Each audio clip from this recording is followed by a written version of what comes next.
govern. After learning, it can turn towards the empire and control it. Same as here. Operator, you have felt, okay, you can see your thoughts, nothing. In a second, you realize, okay, if I am seeing, watching, it means I am different. It is clear. Now, some learning externally going to you to strengthen that operator. I said from very one day, I am not teaching your body and mind. I am trying to strengthen that operator, that little infant in you, in each of us. And once it is little bit strengthened, it knows how to connect. Because whole divine potentiality is there. It is a seed out of which huge divine tree can come. So connect to the divine source. Get the direct learning. Or through books. Books are very helpful. Written by the operators, not by the machines. Make always this distinction. If you read books written by the machines about the yoga, they may talk very brilliantly, but nothing will go in. Or either it will go only to the brain, mind, that's all. Whole life you will be engaged in that and no detachment, and nothing will take place. That will be highly exciting, something new, but no change. So always read the enlightened people. And enlightened, there are very few. Can you take some names? Sri Aurobindo, Vivekananda, Ramakrishna Paramahansa, Ramana Maharshi, Adi Shankara, Ramana Maharshi. Only few. Sorry, I should not say. But see, there may be a dispute on Ravi Shankar, there may be dispute on Osho, there may be dispute on J. Krishnamurti. Ravi Shankar is the art of living. Yeah. Art of living. But there is no dispute on Vivekananda, Ramana Maharshi, Shankara, Ramakrishna. So always take guidance from them.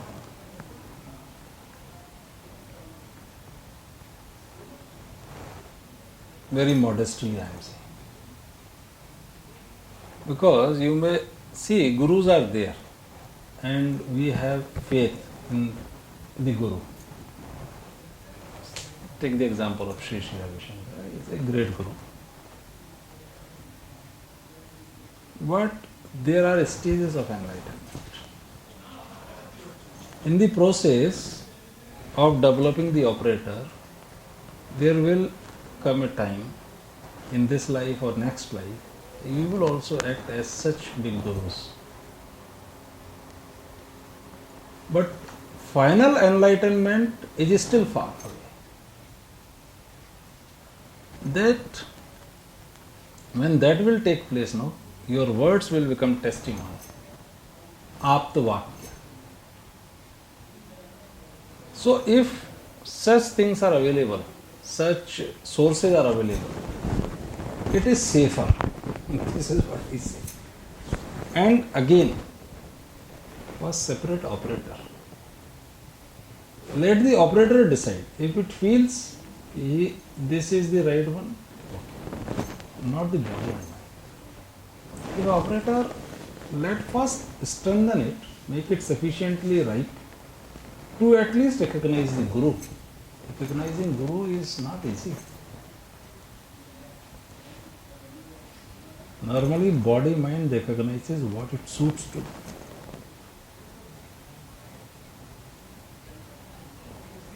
They need comfort. So this is a very tricky thing. So better see yourself as what you are, the operator. You have an empire. Now you need to learn how to govern it. That is clear. And how you can do it if somebody is really making you detached, helping you, not putting you any superstition, not saying do this, do that, not making you fearful. If you don't do this, this will happen. Don't do this, this will happen. If you don't worship your guru, then there is a Guru Gita. It says you will go to this hell, that hell. Don't do that. We all are same. What is inside the Ramakrishna is inside you, the same soul. Only they have manifested it, we have not manifested. That's all. That is only the difference. And Dattatreya had 21 gurus. The greatest yogis, some call them incarnation also. So there may be many gurus. But the gurus of the market force you to have only one guru. Right time will come when your soul will decide, after visiting so many gurus, this is the final destination. Let it decide. That is connecting to the divine.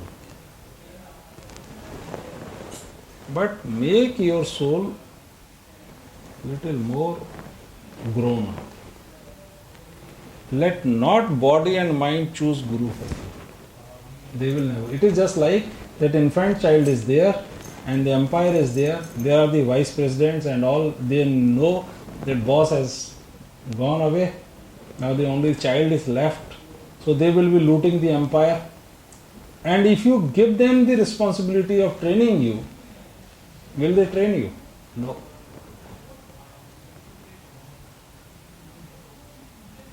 So putting us in the hands of body and mind is just like that.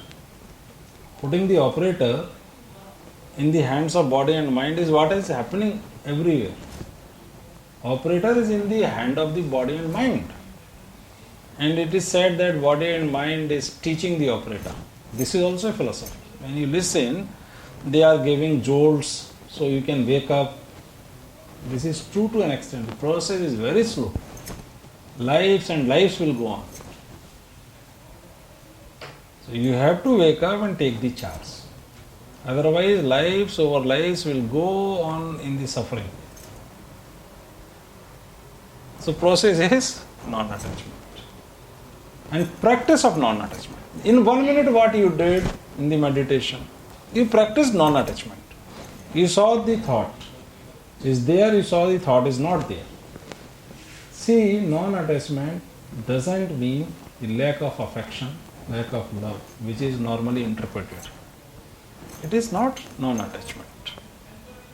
Non-attachment is knowing that you are not body-mind complex, but it is your machine. And you love your computer. You take care of your computer. You take care of a bike. You keep it nicely clean. So you have to take care of your body and mind as well. Then you will be seeing, okay, these viruses of jealousy, hatred, EPCAM, they are hampering the working of the mind. It is such a fine instrument, its working has been hampered. So remove jealousy, hatred, lust, greed, this, that. Make it more perfect. This will be your job, operators. So the machine being perfected, now the operator can enjoy the world more. It is now the perfect machines. These yogis, why they are developing their divinity? To enjoy this grandeur of the creation by the divine. It is full of bliss. It has been made by the particles of bliss. There is no sorrow in it. We suffer because our machines are infected with the viruses. The aim of yoga is the divine bliss. Ultimately. They all are the most happiest person. But our happiness is linked with the misery. One moment we are happy, another moment we are full of miseries, sorrows. So that's why a new term is used, ananda, bliss. Sukh, dukh and ananda. Ananda is that which doesn't depend on anything. Bliss, which doesn't depend on any external object. And sukh, dukh, happiness and misery, they are dependent in nature. For that you need some sense object to make you happy and unhappy. Am I right? Without sense objects, how you can be happy or unhappy? You are dependent. If you need happiness, you need something of your liking. And though you don't need misery, but if there is something of disliking, you are not happy. That is misery. Being not happy is also misery, painful. And mind moves only in two directions, of likes, wants more, likes, dislikes, no, go away. So movement is there also, not dislike. Whereas bliss is independent of the, it is independent. It is not based on anything. If it is based on anything, then you are captive, you are slave. And if it is your nature, bliss is your nature, then you are not slave. Situation may be bad, good. Do you think these great souls, they didn't suffer? Ramakrishna had cancer. Vivekananda has many diseases. Ramana Maharshi had cancer. But it is happening with their machines. They knew. And they were the operators full of bliss. Because the operator is bliss, nothing else. Atman is full of Sat Chid Ananda Swarup. It is absolute existence, absolute consciousness, absolute bliss. They have developed that. Now they know the body is decaying. It will decay in one way or another way. What is the difference? Mind attached to body may cry, but they knew their mind is crying, let it cry. So these are the things. Dependent happiness is equal to misery. You can write this equation. Happiness depending on anything other than you is a misery.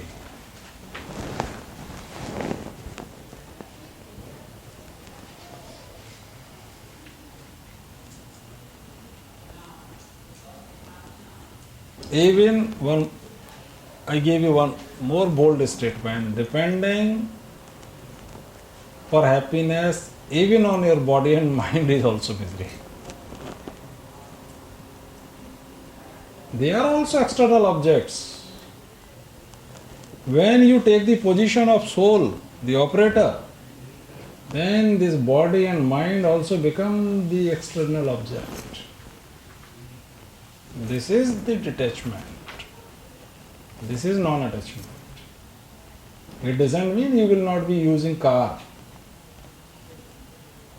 Everything you will be doing. But your standpoint is changed. Your constitutional position has changed. Your body and mind has also become external object to you. Now where the suffering will enter?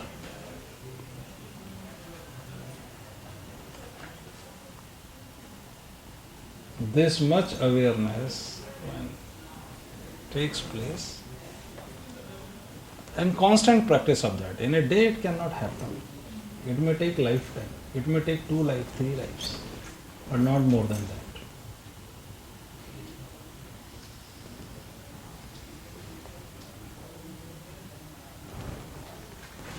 Continuous practice. 1 minute daily, 2 minutes daily, 5 minutes daily, go on increasing it, and there will come a time when you need not to sit for the meditation. Whole day you can remain aware. You may think in this way, okay, let's get up, body, get up, mind, get up.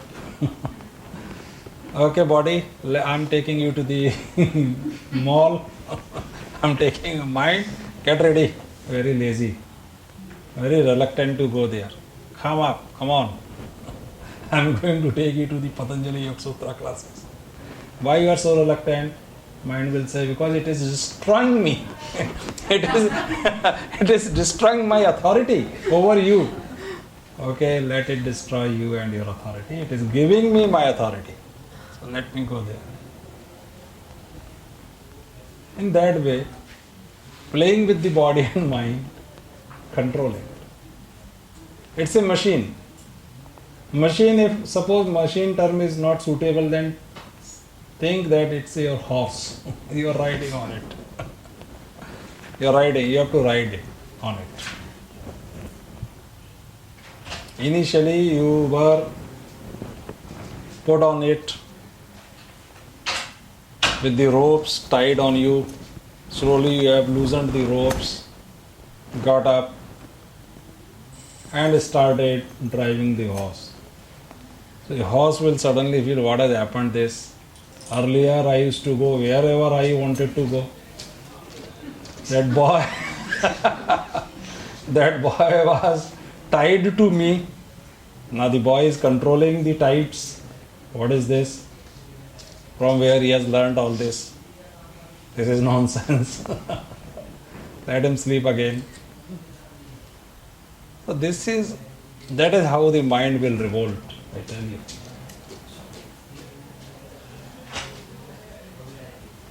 If you really think in this way, if you have started talking to yourself, that will help you a lot.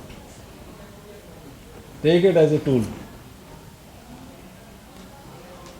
Start treating mind and body as other than you. There was one great Swami Ram Tirth, if you have heard his name.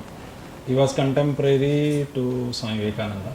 Not contemporary exactly, after Swami Vivekananda. He attended one of Swamiji's class when he was young. Vivekananda ji was delivering a lecture somewhere and he was professor of mathematics in that college, Ram Tirth, Swami Ram Tirth. So after hearing sudden vairagya, sudden non-attachment suddenly aroused in him, and after that he left and became a monk. This happens in the previous life when they have practiced a lot and get the right position. See sanskaras. The sanskaras of non-attachments are also stored till you get fully unattached. If you practice this, every day 5 minutes you are practicing that you are not the body and mind, you are the operator, you are the soul. This is also being stored as the impression. And piling up such impressions is very good. Go on putting it inside your sanskaras, and when they are sufficient, and if someone of the enlightened nature comes close to you, these sanskaras will come forward suddenly, take over the command. It happens. So it is better to practice it. So suddenly I felt that calling machine, it's better to call it horse, his body, so you can ride it. This is to ride. This body mind is to ride. Give a nice ride to them. Learn how they move, how they walk. This is what Patanjali is telling. These are the 5 categories in which thought waves will be arising. He has in fact opened the book of mind, making mind piece by piece very clear. Now you, as operator, you are learning this way, this thought came, okay, it is falling in this category. Try this, take it as a game, play. This thought came, okay, in which category it goes? Is it proof? It is indiscrimination? It is fantasy, verbal delusion? It's coming from memory? Sleep need not to.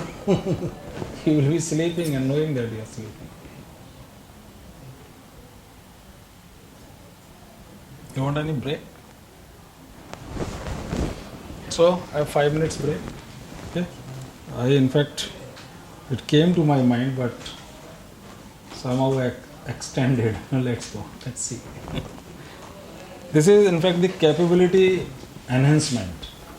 We were sitting from last, I think, 2 hours. Come after 5 minutes. I have to go at 12 o'clock today. Tomorrow Today. At- I leave at 12. at 12? 12. I teach yoga and other things, so I have to. Okay, you may go. No issue. I will summarize what today I will be teaching. Okay. Tomorrow I will summarize. So you will not be missing. Okay. और ये workshop ऐसे का कुछ बड़ा payment है तो उतना नहीं 2020 पहले